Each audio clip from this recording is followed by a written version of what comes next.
everyone, Dana here, and in this video I'm talking with Julia Korbik, author and journalist. I'd like to talk about something that I experienced when I was younger. At the time, and for a long time after that, I really didn't realize that it was even a thing. It wasn't until actually kind of recently, and with the Me Too movement and just reflecting on things that I've experienced in my life and thinking more about them, that I realized, oh, that happened and that's not okay, or that didn't send a good message to anyone. As more people have been talking about their experiences in our society, I've been thinking more about my own experiences and realizing these are some things that maybe I would like to share, so that just to share it for one, but also if other people, maybe it inspires other people to think about the experiences that they've had. When I was 10 years old, I had a boyfriend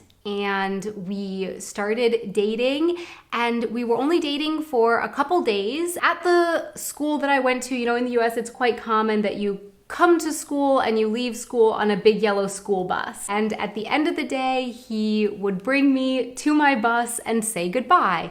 And the first few days, everything was fine. I was like, okay, bye, I'll see you tomorrow. After a couple days, when he brought me to the school bus, he wanted to hug me to say goodbye. And I wasn't ready for that. And so I said that. I basically said that I'm not comfortable, I said, no, I don't want to hug. The next day, he brought me to the school bus, and again, he tried to hug me. And I said, oh, no, I don't want to. So he broke up with me. Absolutely fine that he broke up with me. He wanted to hug. I wasn't ready, and that's what he wanted in a relationship, and that's fine. The problem is what happened next. He broke up with me. A few days later, I started getting these threatening notes in my locker, like notes saying, "This means war," threatening, mean notes from him. Looking back on it now, I can see that on the school bus were all of his guy friends. And they probably all saw him trying to hug me and me not wanting to hug or not reciprocating it. And so I can only imagine that he felt embarrassed. I brought the notes to the guidance counselor, to the teacher. She said, okay, both of you have to come to the office and we'll have like a mediation. In the end, what the administrator said was that we both needed to apologize to the other person. That was the solution. And I was a little confused because I didn't know why I had to apologize, because I didn't think I had done anything wrong. I just didn't want to hug. She was like, yeah, but that hurt his feelings, so you need to apologize. And he had to apologize for putting the mean notes in my locker. I don't really think I thought anything of it at the time. I said sorry, he said sorry, and then we went on our way. But looking back on it now, I can see that that really taught me that I was responsible for the way I made him feel when I set that boundary. Age 10, I said I didn't want to hug. Because of that, he threatened me and put mean notes in my locker, and I had to apologize for making him feel rejected, even though I was just trying to set boundaries. What do you make of this? What does hearing this story say to you? What you said, that you were kind of responsible for making him feel good, or in that case, not so good. That's something that really struck me. And I think in Germany, it would be the same, actually. So I remember when I went to school, I didn't have this experience with someone who I didn't want to hug, and then he sent me mean notes. But I remember that at my school, it was always, as a girl, you were always supposed to flirt with the boys and, in the best case, have a boyfriend. And I had this very good-looking best friend, and every boy in my class wanted to be with her, and I was just there, so I was like, Julia's also there, nice. And then, because she always got the great guys, the supposedly great guys, I was supposed to just hook up with the friends of those guys, because they were just there, I was just there, because my best friend, the girl everybody wanted, already was together with someone.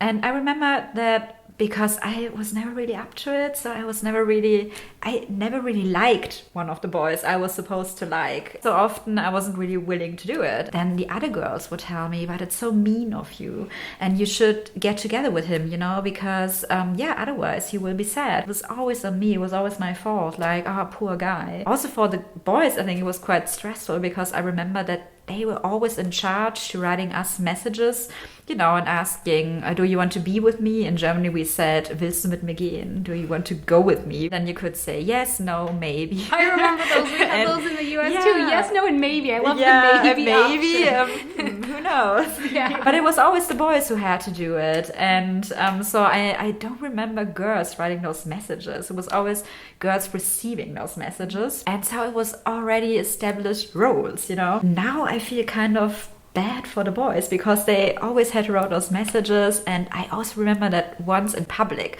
one of the boys asked me, do you want to go with me? And I was like, no.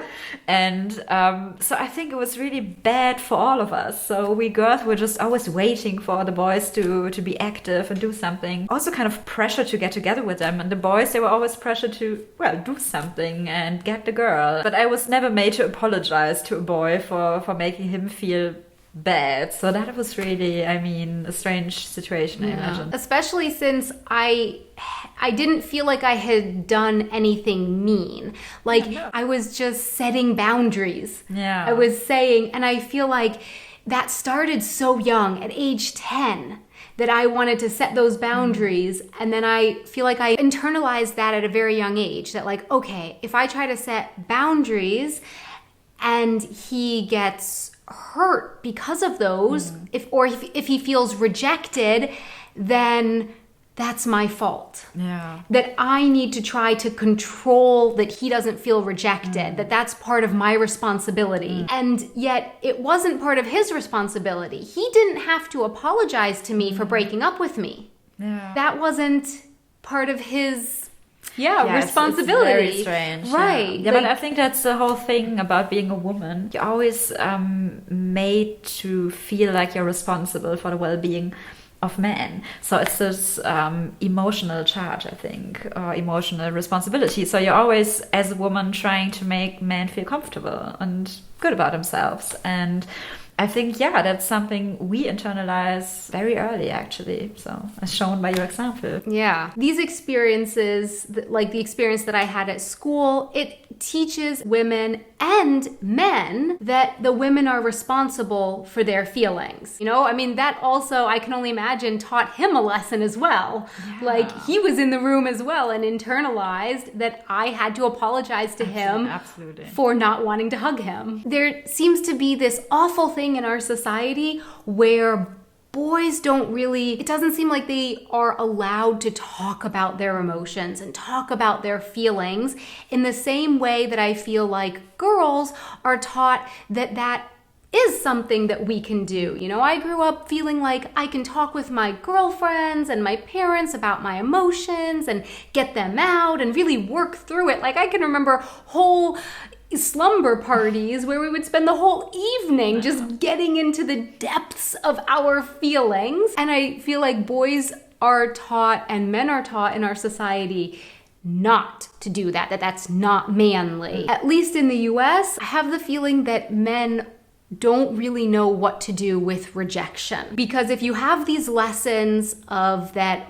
women or girls are somehow responsible for your feelings when it comes to rejection, and if you don't learn how to talk about your emotions, if you do get rejected, you might not know what to do with that feeling. Nobody likes to get rejected. No. But if I get rejected, if I ask a man out and he says no, I know how to process those feelings. And I don't think men really learn that. I think a lot of people, men, have realized that it's a real problem if you don't talk about stuff, and it gets all bottled up, Women are told that they have to make men feel good, and because of that, men never really learn how to take those things on themselves. Often when we talk about equality, gender equality, it's always about, it's about women, but it's not. So I think men are also suffering. Also because of the suffering, I think often they're responsible for really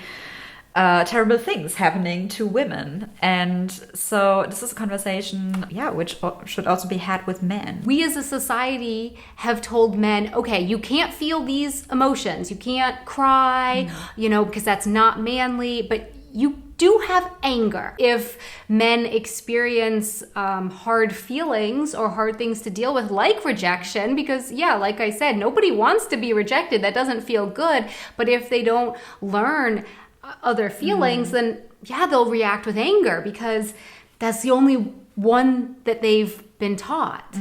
If you go dancing or go out with friends, to get a drink or to a club, and a man wants to dance with you or buy you a drink and you say, no thanks, has it ever happened to you that he has gotten outwardly mad at you or obviously angry or upset towards you? Yeah, that has happened. I don't experience the man getting angry. I experience the man just ignoring my no. Not that I can remember, or at least not like it kind of traumatized me. He might have, but then I probably just walked away. It's never happened to me on the dance floor, but it's happened to me when someone has asked me for my number and I've said no, and they'd either insult me or, get in my face a little bit. So I had to say no and no and no over and over again, and I had to dance with a wall in my back, so just that he couldn't get to my back, and it ended up with me leaving the club. I can remember when I was like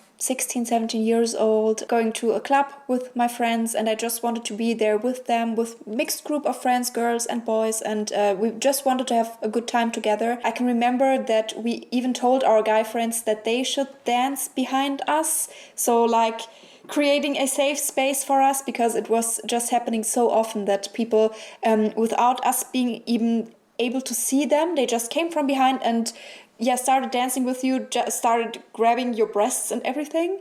And happened to me more than just once. I just started using like the elbow tactic, just doing that one and hoping that they would go away. But sometimes that didn't work and they just came back and they didn't accept a no. Have you ever used excuses at a club for not wanting to dance with a man, so as not to like make something uncomfortable or anger him, like saying that you have a boyfriend even if you don't, or any other excuses? Yes.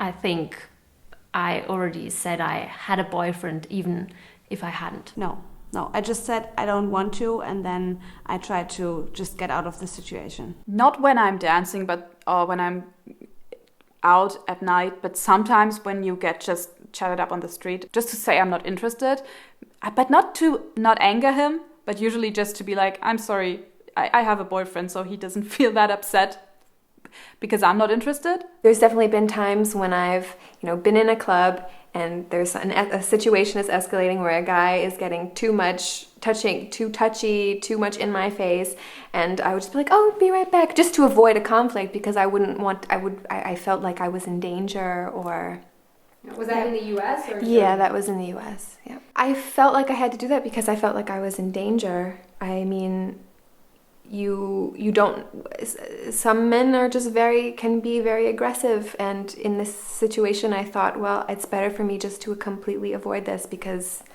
better safe than sorry. I'm not using them anymore, but I can remember, using them, especially the boyfriend one, because that seems to be the only one that counts. If you're saying, I have a boyfriend, I experimented with a few other ones, like telling, oh, I'm not heterosexual, I have a girlfriend. Girlfriend is not accepted, that does not work. Then you just start getting answers like, oh, then maybe you and your girlfriend would be interested in a threesome and stuff like that. Like, the only one that counts is the boyfriend.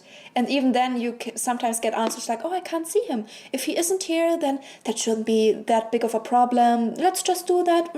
Yeah. Growing up in the US, I would often plan with my girlfriends beforehand what we would do if a guy tried to hit on us or dance with us and we didn't want to.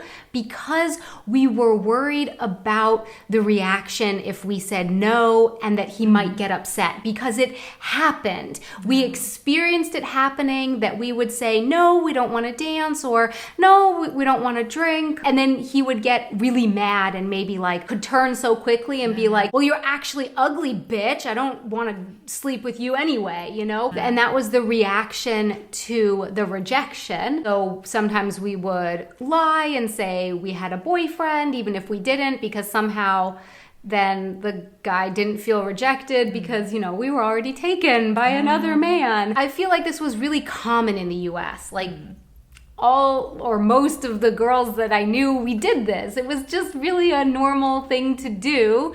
Looking back on it now, that seems ridiculous that I would have to lie to, feel like I was keeping myself safe. Do you feel like this is the case in Germany? Have you experienced this? I think so. I mean, I definitely did it. If a guy wants to buy me a drink and I don't want it and I say no and he's like, okay, that's absolutely fine. I mean, for me, it's not sexual harassment. I mean, somehow flirting has to happen, you know? So, but I mean, of course, I've had the experience that I'm like, no, thank you, and he's insisting, then you have to find excuses or make up something, or being like, yeah, my boyfriend's just over there or stuff. So our question for you is, what have been your experiences with these things? Where are you from? Where did you grow up? How are these things where you live? And what are your thoughts on these different things? Please let us know in the comments below. Thanks so much for watching, and a really big thank you so much for joining me in this video. Oh, thanks for having me. Yeah. Julia is also the author of the book Stand Up, Feminismus für alle. Links and more information to the book down in the description box below. And don't forget that this video is part of a larger video series, so I will leave the playlist to that over there as well. Until next time, auf Wiedersehen.